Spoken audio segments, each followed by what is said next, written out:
آج کے درس میں ہم فعل ماضی کا بیان پڑھیں گے۔ فعل ماضی وہ فعل ہوتا ہے جو گزرے ہوئے زمانے پر دلالت کرے، یہ ہم پیچھے پڑھ چکے ہیں ابھی ہیں۔ مگر فعل ماضی کی اقسام کتنی ہیں، فعل ماضی کی اقسام اور ہر ایک کے بنانے کا طریقہ کیا ہے؟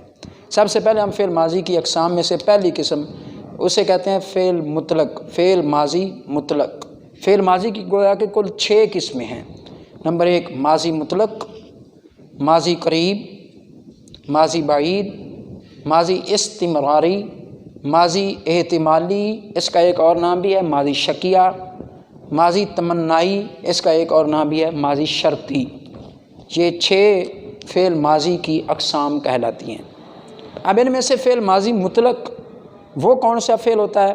وہ فعل جو مطلقاً گزرے ہوئے زمانے میں کسی کام کے کرنے یا ہونے پر دلالت کرے، جیسے دوارابا، مارا اسے ایک مرد نے۔ اب مطلقاً کا معنی یہ ہے کب مارا، قریب میں مارا، بعید میں مارا، یا مار جاری ہے، یا مارنے کی تمنا ہے، یا مارنے کے بارے میں وہ شک پایا جا رہا ہے، یہ اس میں کوئی ذکر نہیں ہے، بس مارا اسے ایک مرد نے۔ تو گویا کہ یہ مطلقاً کا معنی ہوا کہ جو گزرے ہوئے زمانے میں کسی کام کے کرنے یا ہونے پر دلالت کرے، مگر وہ دلالت جو مارنے کی پائی جا رہی ہے یا کام کرنے کی یا مدد کرنے کی، وہ گزرے ہوئے زمانے میں یہ پتہ نہیں ہے کہ کون سا زمانہ ہے، وہ قریب کا ہے، بعید کا ہے، تو لہٰذا اس اعتبار سے اس کو ماضی مطلق کہتے ہیں۔ اب اس کو بنانے کا طریقہ کوئی اتنا خاص تو نہیں بیان کیا گیا، مگر طلباء کو سمجھانے کے لیے بعض اہل صرف نے فعل ماضی مطلق کے بنانے کا طریقہ درج فرمایا۔ وہ کہتے ہیں فعل ماضی مطلق جب ہمارے سامنے دارابا بن گیا، یہ کس سے بنا؟ تو کہتے ہیں یہ مصدر سے بناتے ہیں۔ فعل ماضی مطلق کو کہاں سے بناتے ہیں؟ مصدر سے بناتے ہیں۔ مثلا دارابا کو کہاں سے بنایا؟ دربن سے یا الضرب سے، دربن سے یا الضرب سے۔ اسی طرح ناصرہ کو کہاں سے بنایا؟ نصرن سے یا النصر کو۔ سامیہ سے سامیہ کو کہاں سے بنایا؟ السمع سے یا سمعن سے۔ تو گویا کہ ضربن ہو یا الضرب ہو، تو کہتے ہیں کہ ضربا کو مصدر سے بناتے ہیں۔ کیسے بناتے ہیں؟ بنانے کا طریقہ کیا ہے؟ تو اس کا بیان کیا علماء نے کہ مصدر کو زوائد سے خالی کرنے کے بعد، زوائد سے مراد یہ تنوین ہو گئی یہاں پر، یہاں الف لام ہو گئی، ان زائد چیزوں سے خالی کرنے کے بعد، زائد چیزوں کو خالی کرنے کے بعد، زائد چیزوں سے خالی کرنے کے بعد کیا کریں گے؟ 2 تبدیلیاں ہم کریں گے۔ نمبر 1 فا، نمبر 2 لام۔ فا کلمہ اور لام کلمہ کو کیا دے دیں گے؟ فتحہ۔ فا کلمہ اور لام کلمہ کو ہمیشہ فتحہ دے دیں گے۔ ثلاثی مجرد میں کوئی بھی آپ ماضی کا طریقہ بنانا چاہتے ہیں تو کہتے ہیں فا اور لام کلمہ کو کیا دیتے ہیں؟ ہمیشہ فتحہ دیتے ہیں، فتحہ دیتے ہیں۔ اور اب کرتے کیا ہیں؟ پھر عین کلمہ کے بارے میں کیا کرتے ہیں؟ تو کہتے ہیں عین کلمہ کو باب کے مطابق یا ماضی کے وزن کے مطابق حرکت دیتے ہیں۔ کبھی فتحہ دیتے ہیں عین کلمہ کو، کبھی کسرہ دیتے ہیں، اور کبھی ضمہ دیتے ہیں۔ یعنی فعل ماضی کا وزن جو آپ بنانا چاہتے ہیں، پہلا صیغہ واحد مذکر غائب، اگر اس کا تعلق فعلہ سے ہے، فعلہ سے ہے، فعل ماضی کا پہلا وزن فعلہ سے ہے تو عین کلمہ کو فتحہ دے دیں گے۔ اگر اس کا تعلق فاعلہ سے ہے تو عین کلمہ کو کسرہ دے دیں گے۔ اگر اس کا تعلق فاعلہ سے ہے تو عین کلمہ کو ہم ضمہ دے دیں گے۔ تو گویا کہ اسی وجہ سے پہلے میں نے فعل ماضی کے اوزان پڑھائے، استعمال ہونے والے وہ 3 ہیں، تو اس کے بعد ماضی کا طریقہ پڑھ رہے ہیں کہ عین کلمہ کو کون سی حرکت دینی ہے، تو ہم فعلہ، فاعلہ، فاعلہ کے اعتبار سے عین کلمہ کو حرکت دیں گے، یعنی باب کے مطابق، وزن کے مطابق حرکت دیں گے۔ کبھی فتحہ دیں گے، کبھی کسرہ دیں گے، اور کبھی ضمہ دیں گے۔ تو یہاں ضربہ چونکہ فعلہ کے وزن پر ہے تو یہاں پر عین کلمہ کو بھی ہم فتحہ دیں گے۔ اگر یہاں سامیہ ہوگا تو عین کلمہ کو ہم کسرہ دے دیں گے۔ اگر یہاں کارومہ ہوگا تو عین کلمہ کو ہم ضمہ دے دیں گے۔ تو گویا کہ اس اعتبار سے ہمیں ماضی مطلق کا پہلا صیغہ حاصل ہو جائے گا۔ اور اسی طرح اس ماضی مطلق کے آخر میں ہم الف داخل کریں گے تو یہ تثنیہ کا صیغہ بن جائے گا۔ واو کو داخل کریں گے ما قبل ضمہ تو وہ جمع کا صیغہ بن جائے گا۔ تا ساکنہ داخل کریں گے تو واحد مؤنث غیر بد صیغہ بن جائے گا۔ اس طرح نون مفتوحہ کو داخل کریں گے تو جمع مؤنث غائب کا صیغہ بن جائے گا۔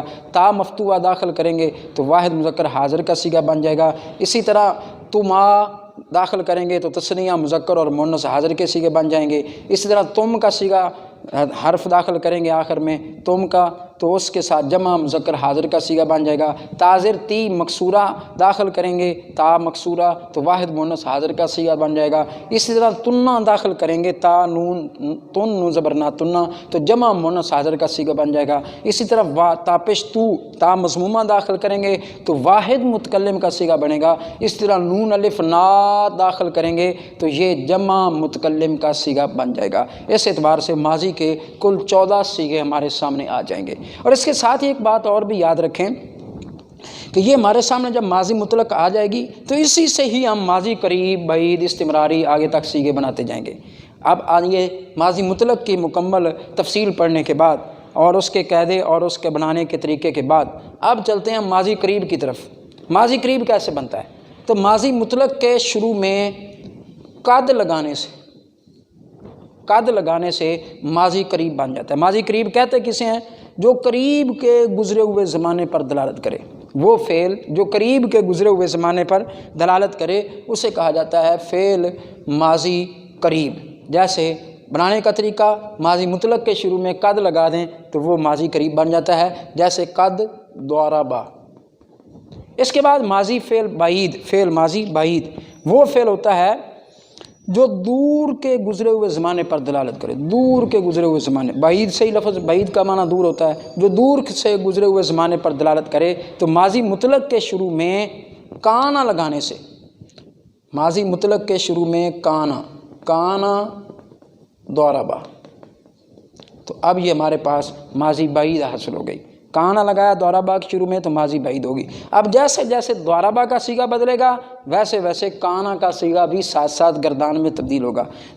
کانا ضربا، کانو ضربو، کانت ضربت، جیسے جیسے صیغہ ضربا کا تبدیل ہوگا اسی اعتبار سے کانا بھی ساتھ ساتھ ہی تبدیل ہوتا چلا جائے گا۔ اس کے بعد ماضی استمراری، وہ کون سی ماضی ہوتا ہے؟